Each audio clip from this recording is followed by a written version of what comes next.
pouvais alors comprendre ce qui se passait dans la mesure où on avait parlé de nos enfants, et ensuite voir si on pouvait aider jusqu'à l'aide supplémentaire, et essayer de comprendre surtout quelles étaient vos réticences, vos résistances au fait de ne pas appliquer les vaccins qu'on peut qualifier pour nous d'indispensables parce que sans danger et protégeant efficacement de maladies gravissimes que sont en particulier le tétanos et la poliomyélite. Donc voilà, bon, nous on connaît pas l'histoire en détail, hein, on ne sait pas depuis quand tout ça a été escaladé. On a bien compris qu'il y a un conflit majeur avec les services santé de l'éducation nationale et l'éducation nationale, et à partir de là, bon, voilà, on était là pour échanger simplement. Oui, quand vous parlez de conflit avec l'éducation nationale et le ministère de l'éducation nationale, c'est parce qu'on a affaire à des personnes qui ne veulent pas reconnaître la situation. Parce que c'est pas un problème médical, pas un problème scientifique non plus, c'est un problème juridique. C'est-à-dire que ces 3 vaccins obligatoires, diphtérie, tétanos, poliomyélite, ne sont plus disponibles sur le marché seul depuis 3 ans. Donc aujourd'hui, les seuls vaccins qu'on nous a proposés jusque-là, peut-être pour d'autres propositions, n'ont pas d'AMM pour la primo-vaccination.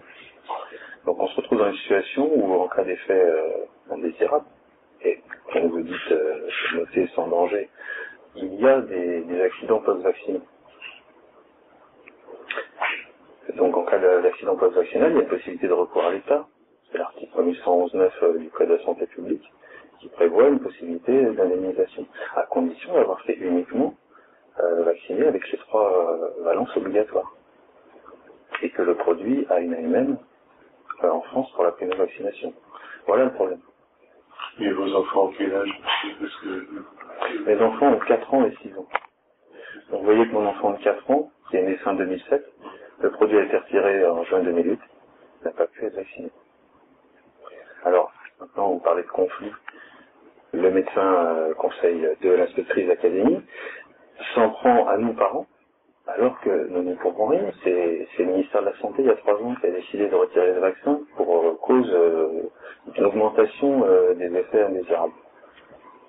Je ne suis pas ministre de la Santé, c'est pas moi qui ai ce pouvoir. Donc on se retrouve dans une situation où nous sommes bloqués, qui nous obligerait à faire injecter nos enfants des vaccins obligatoires.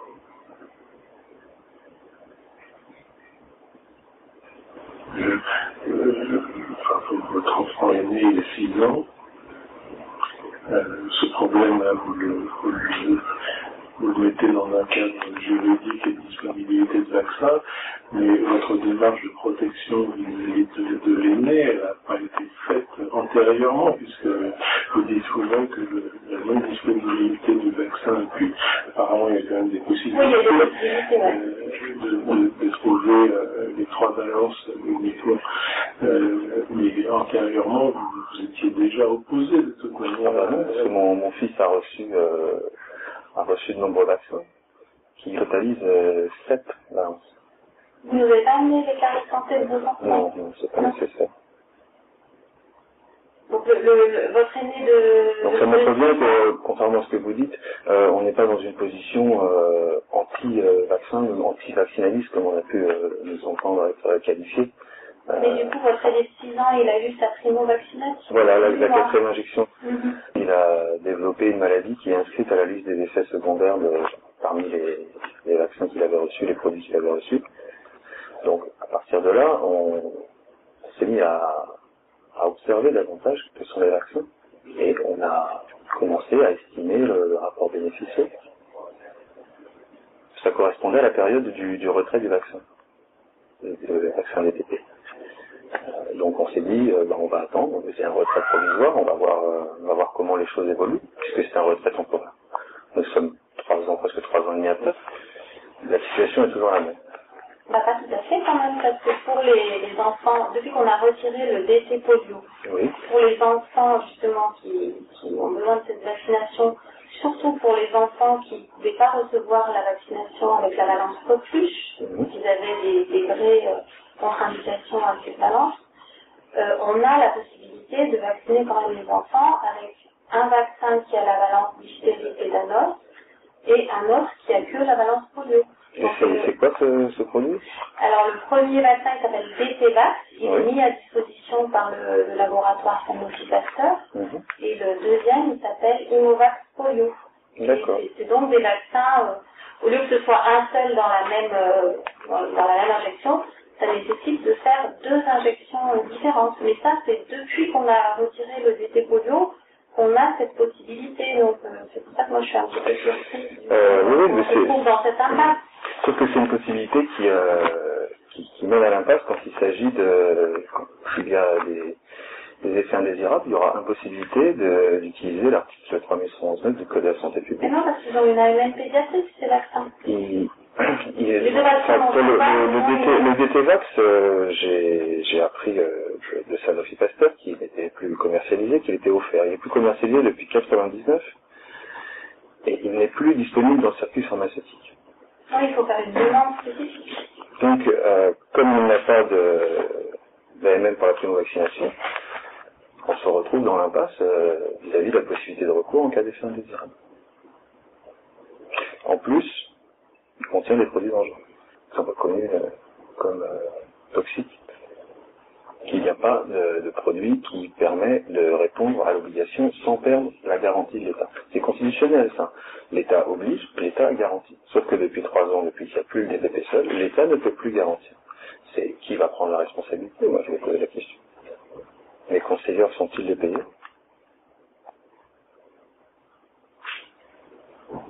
Nous, en tant que pédiatre, on voit surtout le fait qu'il y ait des maladies qui ont disparu, dont on croise encore régulièrement des gens, plusieurs décennies après, atteints de séquelles majeures, parmi lesquelles la polio en particulier, et ces maladies-là,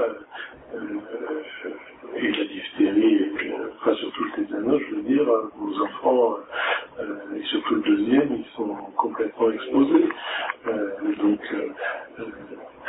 c'est ça qu'on a du mal à comprendre, c'est que vous affichez en fait la nécessité de garantir une compensation financière en cas d'effets secondaires.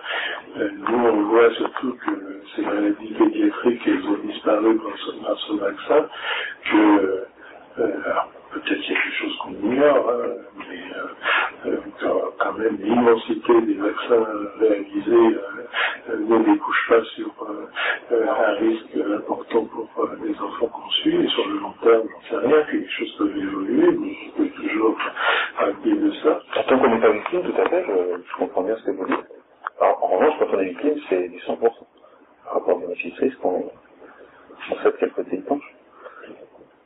J'ai rencontré une femme en fauteuil roulant, et elle me dit « Je suis dans un fauteuil roulant suite à une vaccination. Le lendemain de l'injection, je me suis réveillé les jambes paralysées. Le médecin qui m'a fait le vaccin, c'est le vaccin contre la grippe saisonnière, m'a dit « Comme vous êtes asthmatique, je considère que vous avez une fragilité, donc je vous recommande de vous vacciner contre la grippe saisonnière. » L'avis d'autres médecins lui avait dit exactement au contraire. Il disait, vous êtes asthmatique, c'est justement là qu'il faut être prudent avec les vaccins, parce que ça peut avoir une influence néfaste sur votre santé. Donc mon fils étant asthmatique, c'est une inquiétude supplémentaire. Et quand vous avez en plus le témoignage de personnes, il y a de quoi être inquiet quand vous êtes parent d'un enfant comme ça.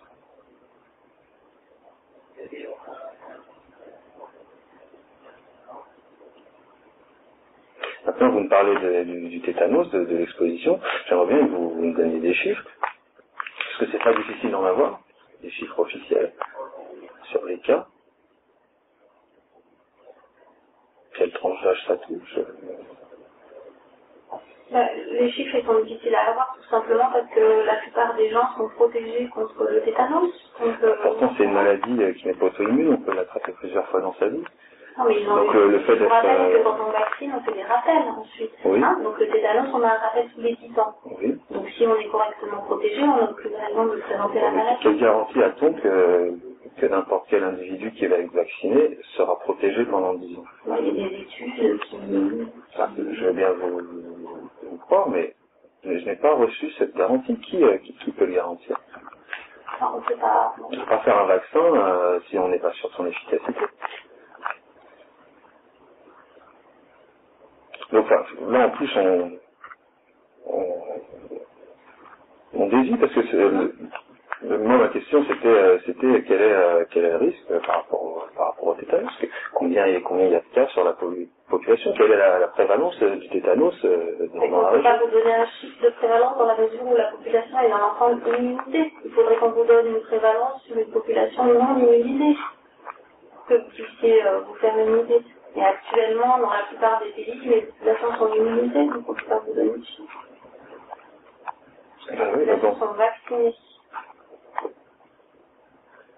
On a d'un côté une maladie, de l'autre côté des gens, pour certains en bonne santé, qui peuvent se retrouver malades ou qui ont déjà une maladie et ça peut être aggravé. Et il y a de quoi se poser des questions justement sur le rapport bénéfice-risque. Et pour ça, il faut avoir des éléments. Je suis parent, vous me parlez de l'exposition des enfants au tétanos, j'ai besoin de savoir, de mesurer justement quel risque je prends. Parce que j'ai déjà du mal à mesurer quel risque je prends par rapport à la vaccination, donc quel risque je prends par rapport à l'exposition à la maladie.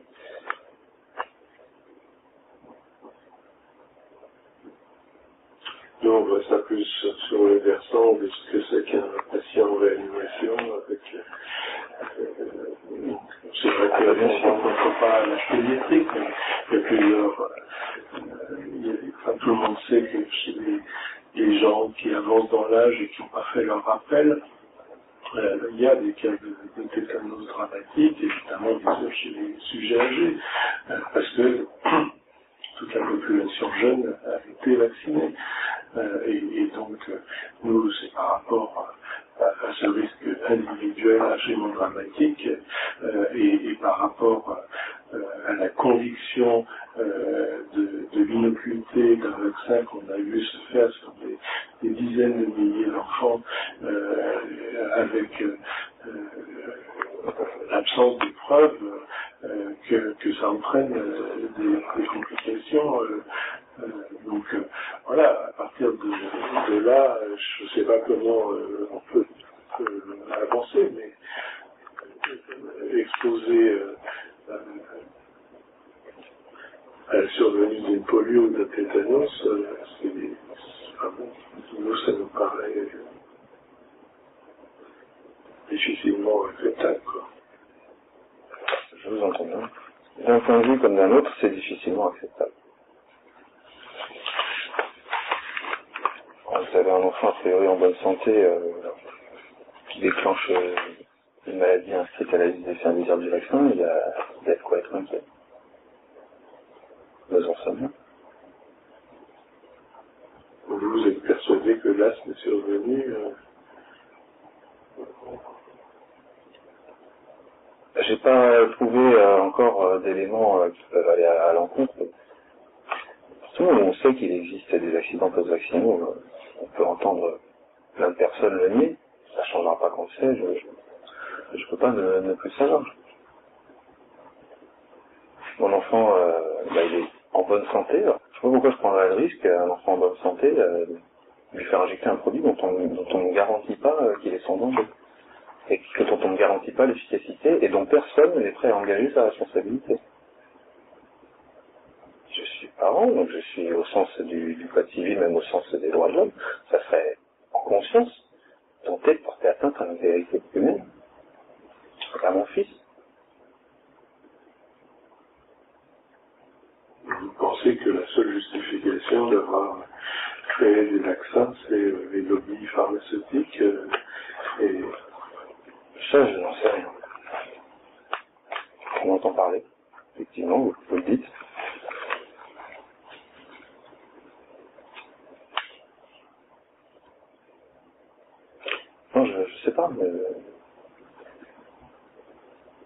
sommes en Europe. Si on regarde la carte d'Europe, en termes des obligations vaccinales, on s'aperçoit que c'est très disparate. Sans on oblige, d'autres on n'oblige pas. Et puis, quand on regarde, on essaye de trouver des chiffres, enfin en tout cas des chiffres sur la santé en général, sans en trop. On s'aperçoit que par exemple en Allemagne ou en Angleterre, il n'y a pas forcément plus malade du fait qu'il n'y a pas d'obligation vaccinale. Mais l'absence d'obligation vaccinale ne signifie pas que les gens ne sont pas vaccinés. Ah, tout à fait. Mais il n'y a pas une garantie de couverture du même ordre que dans un pays où il y a l'obligation vaccinale. On parlait du tétanos, par exemple. Bon, si vous avez des chiffres, on peut en discuter. Les pays où il n'y a pas d'obligation vaccinale, les gens ne sont pas moins bien vaccinés. Les chiffres de couverture, vous les connaissez.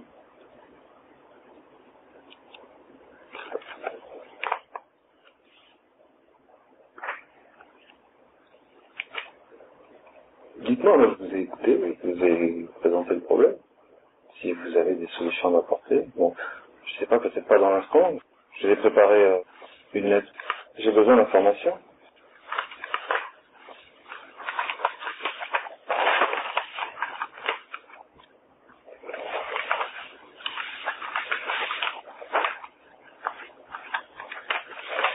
Monsieur, je vous remets ça en main propre. J'en ai une copie ici. Si vous voulez bien la parapher accusé de réception en bas, s'il vous plaît.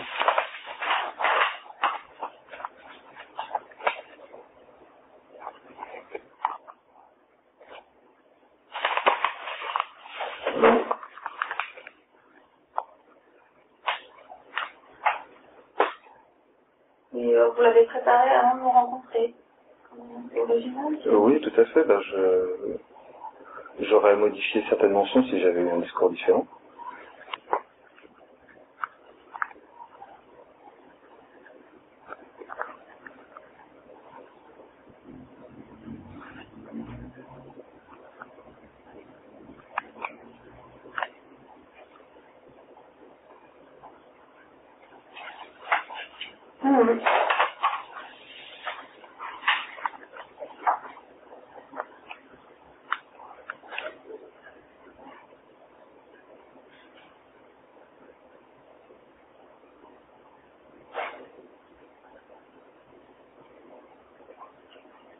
Donc, juste aussi jouer comme annexe. Votre durée de l'annexe, elle est derrière la connexion.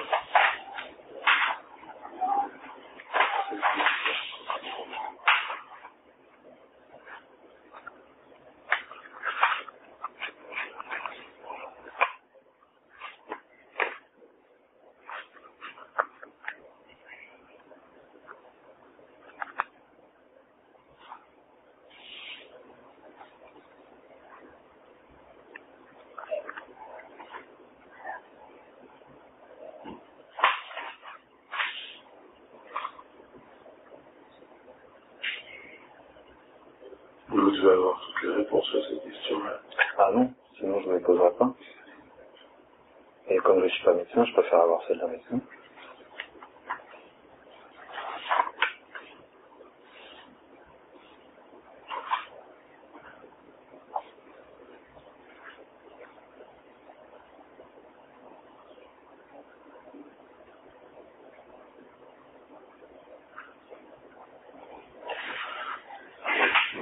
C'est un peu particulier par rapport à...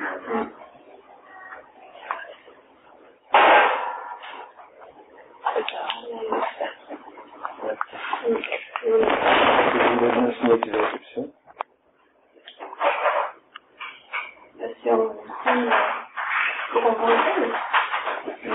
Bah, si sinon vous avez reçu le code, on va faire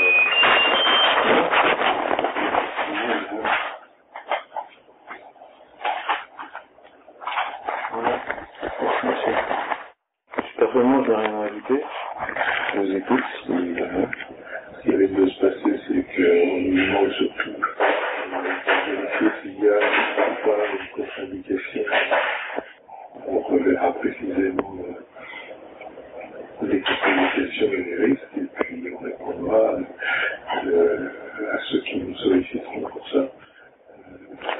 sollicite pour me répondre, vous m'avez sollicité pour venir m'informer. J'attends maintenant.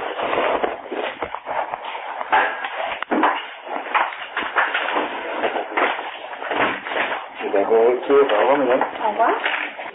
Au revoir, monsieur. Au revoir, madame.